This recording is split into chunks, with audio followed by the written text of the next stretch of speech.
Filipino 6, Quarter 3, Week 1, Milk Base. Ang paksa ng ating aralin sa araw na ito ay pagsagot sa mga tanong, pagbibigay ng lagom o buod, at pag-iisa-isa ng mga argumento sa napakinggan o binasang ulat at tekstong pang-impormasyon at pagbibigay ng impormasyong hinihingi ng nakalarawang balangkas. Hello kids! It's me, Teacher Frel. Don't forget to subscribe, like, and share, and hit the notification bell for the latest video. You can also follow my Facebook page, Teacher Frel TV.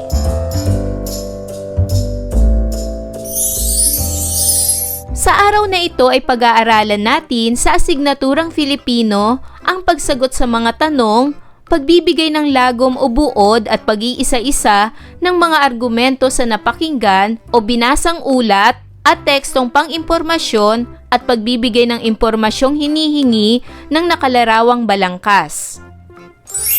Para sa most essential learning competencies, nasasagot ang mga tanong sa napakinggan o binasang ulat at tekstong pang-impormasyon. Nakapagbibigay ng lagom o buod ng tekstong napakinggan. Naiisa-isa ang mga argumento sa binasang teksto. At naibibigay ang impormasyong hinihingi ng nakalarawang balangkas. Inaasahan na sa pagtatapos ng araling ito ay nauunawaan mo ng lubos ang mga sumusunod na aralin. Una ay ang pagsagot ng mga tanong tungkol sa tekstong pang-impormasyon. Pangalawa ay ang pagbuo ng buod o lagom ng tekstong napakinggan. Pangatlo ay ang pagbibigay ng impormasyong hinihingi ng bawat balangkas. At ang pang-apat ay ang pag-iisa-isa ng mga argumento sa binasang teksto.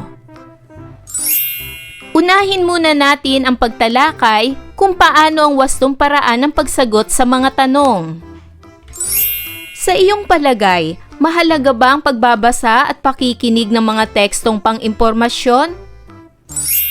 Bakit importanteng pahalagahan mo ang pagbabasa at pakikinig ng mga impormatibong teksto?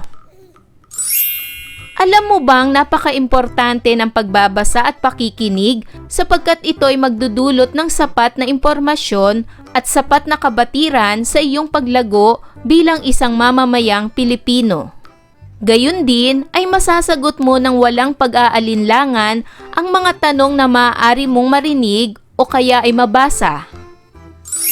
Madali nating masasagot ang mga tanong tungkol sa tekstong nabasa o napakinggan kung uunawain natin o isusulat natin ang mahalagang detalye na ating narinig o nabasa. Mahalagang i-consider ang mahalagang detalye na nakapaloob sa konteksto gaya ng lugar, panahon, tauhan o karakter at pangyayari. Gayun din, dapat nabatid mo kung paano sagutin ang mga tanong na ano, sino, saan, kailan, paano, bakit, at iba pa. Sa aralin ding ito ay iyong matututuhan ang mga hakbang at dapat tandaan sa pagbibigay ng lagom o buod.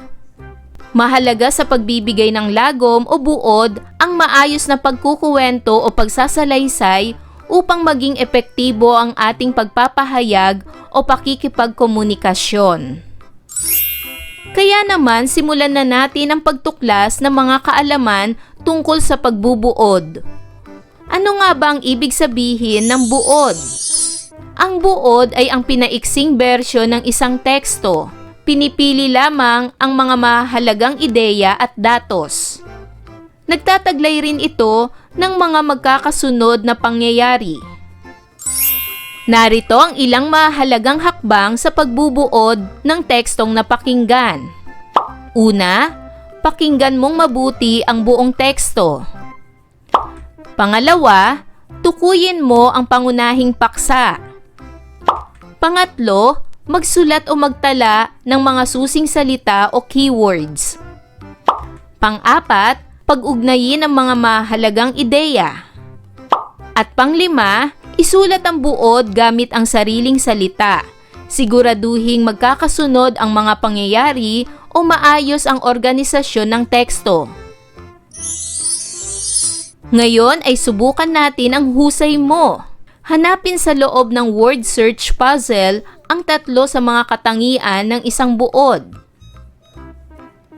Nahanap mo na ba? Ang mga salitang ito ay maikli, malinaw, at maayos. Ang mga katangiang ito ay dapat taglayin ng isang lagom o buod. Gayon din ay iyong matututuhan ang pag-iisa-isa ng mga argumento sa binasang teksto. Ang tekstong argumentatibo na naglalayon ding kumbinsihin ang mambabasa, ngunit hindi lamang ito nakabatay sa opinyon o damdamin ng manunulat. Batay ito sa datos o impormasyong inilatag ng manunulat. Ang tekstong argumentatibo ay isang uri ng teksto na ang pangunahing layunin ay makapaglahad ng katuwiran. Sa tekstong ito, ang manunulat ay kailangang maipagtanggol ang kanyang posisyon sa paksa o isyung pinag-uusapan. Kinakailangang may matibay na ebidensya ang manunulat upang mapatunayan ang katotohanan ng kanyang ipinaglalaban. Ang ilan sa mga ebidensya na pwede niyang gamitin ay sariling karanasan, kasaysayan, kaugnayan na may literatura, at resulta ng empirical na pananaliksik. Ang layunin ng argumento ay mabigyan ng ideya ang mga tao. Ginagamit rin ito kapag nangangatwirang ka. Kadalasang ginagamit ang argumento sa debate. Ito ay mabisang panghihikayat at di mapasusubaling pagsisiwalat ng mga prinsipyo o paninindigan. Sa tekstong argumentatibo, ang pangangatwiran ay nararapat na maging malinaw at lohikal, kahit pa ang layunin lamang nito ay magpahayag ng opinyon sa isang tiyak na issue o usapin. Isang paraan upang makapagsulat ng isang epektibong talata ay ang paggawa ng balangkas. Ang balangkas ay isang maayos at sunod-sunod na banghay o buod na naglalahad ng mahalagang paksa, kaisipan, pangyayari o detalye mula sa hinihinging impormasyon. Mayroon itong pangunahing kaisipan o diwa at mga sumusuportang detalye. Ngayon ay gawin na natin ang pagsasanay bilang isa. Ngayon ay ipabasa sa sino mang kasama sa bahay ang kwentong pinamagatang Si Gingging Palahingi na matatagpuan sa pahina 148 hanggang 150 ng aklat na Alab Filipino 6. Pakinggan itong mabuti. Pagkatapos ay sagutan ang mga tanong at isulat sa iyong sagutang papel ang tamang sagot. Para sa unang bilang, ano ang pangalan ng mga matalik na kaibigan ni Gingging? Pangalawa, bakit malimit manghingi ng pagkain si Gingging sa kanyang mga kaibigan? Pangatlo, bakit naiinggit si Angela kay Gingging? Pang-apat, paano nakasali sa patimpalak si Gingging sa kabila ng kahirapan sa buhay? At panglima, paano nagtagumpay ang pangkat ni Gingging? Mga bata, masasagot mo ang mga katanungang ito kung iyong babasahin mula sa iyong aklat ang kwento ni Gingging.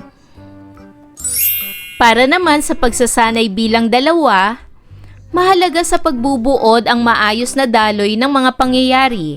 Pagsunod-sunurin ang mga pangyayari sa pamamagitan ng paglalagay ng bilang 1 hanggang 5 sapat lang. Sagutan na natin mga bata. Ang unang bilang sa pangungusap na ito ay madalas humingi ng baon si Gingging sa kanyang mga kaibigan kung kaya't tinutukso siya ng iba. Ang pangalawang bilang naman ay ipinagtanggol si Gingging ng kanyang mga kaibigan sa mga nanunuksong kamag-aral dahil alam nilang kapos sa buhay si Gingging. Ang pangatlong bilang naman ay isang araw, ibinalita ng kanilang gurong si Binibining Luna na magkakaroon ng patimpalak sa pagguhit. Ang pang-apat ay sumali sa patimpalak sina Gingging, Fe at Lisa bilang isang pangkat.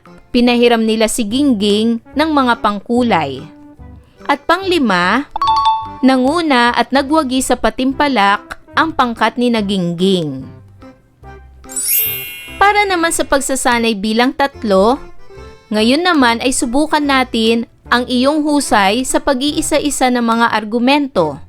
Mula sa tekstong si Gingging palahingi na iyong binasa, tama ba na bigyan ng pantay na karapatan ang bawat mag-aaral, mahirap man o mayaman? Bakit? Gamit ang 5 pangungusap, isulat mo ang iyong argumento sa isang malinis na sagutang papel. Narito ang aking halimbawa. Nararapat lamang na bigyan ng pantay na karapatan ng bawat mag-aaral, mayaman man ito o mahirap lamang. Lahat ay maaaring makapag-aral at makamit ang kanilang mga pangarap sa buhay. Mahirap man ang isang mag-aaral, ay hindi ito dapat maging hadlang upang hindi niya makamit ang pantay na trato sa lipunan. Ang pagsisikap at pagtitiyaga sa pag-aaral ay susi upang makamit ang magandang kinabukasan. Para naman sa pagsasanay bilang 4, subukin naman natin ang husay mo sa pagbabalangkas.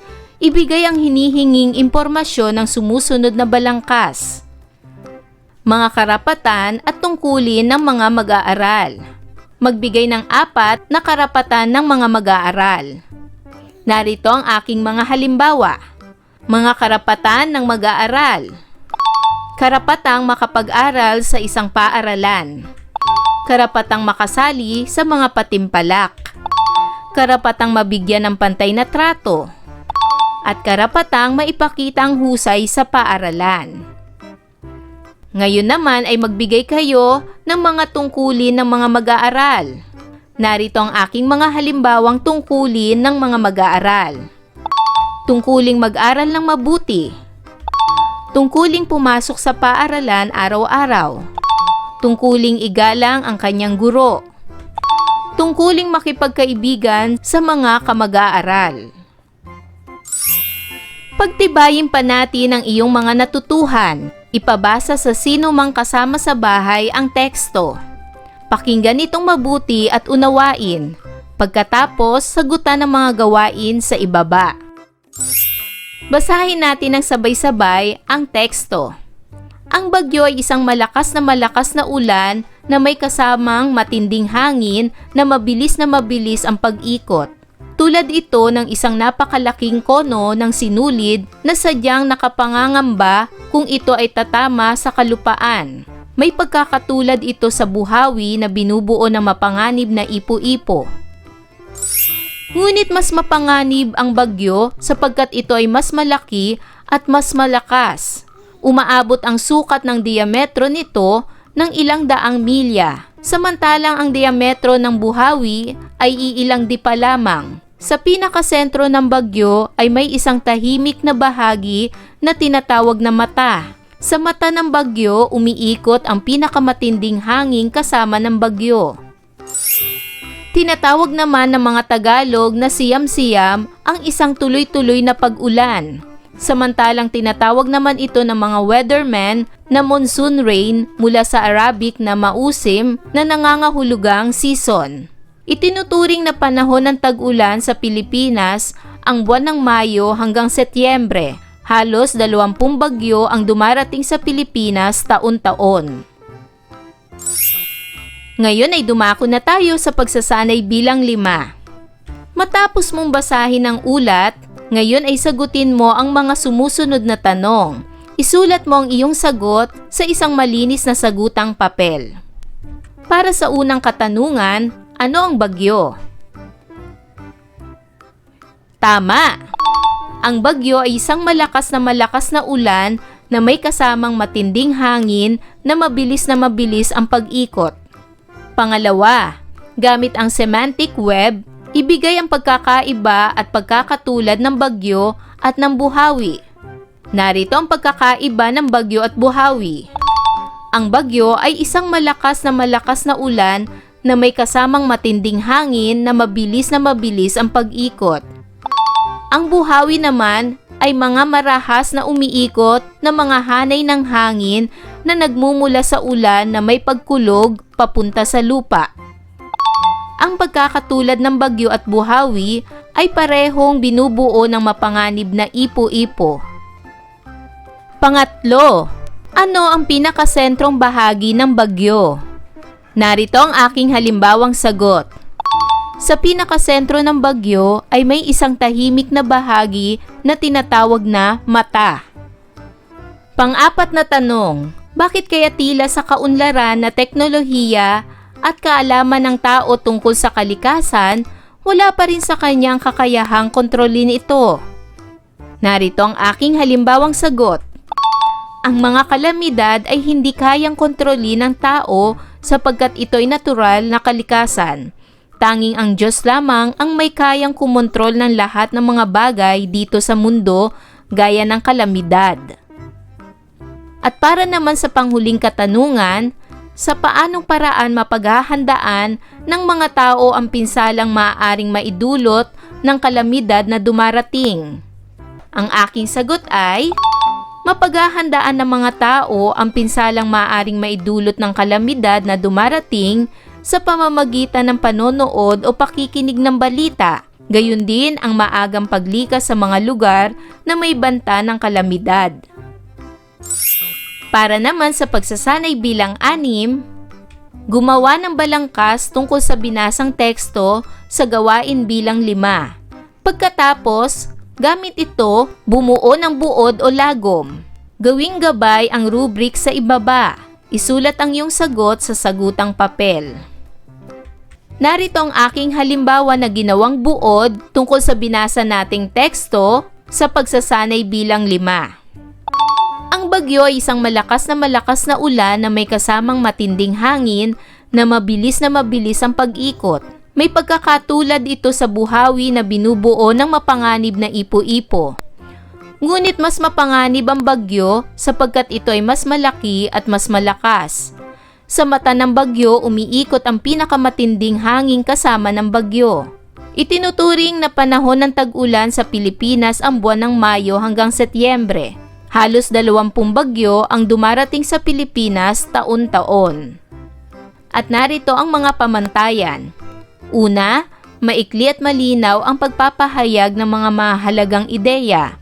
2 puntos. Pangalawa, organisado at lohikal ang mga pangyayari.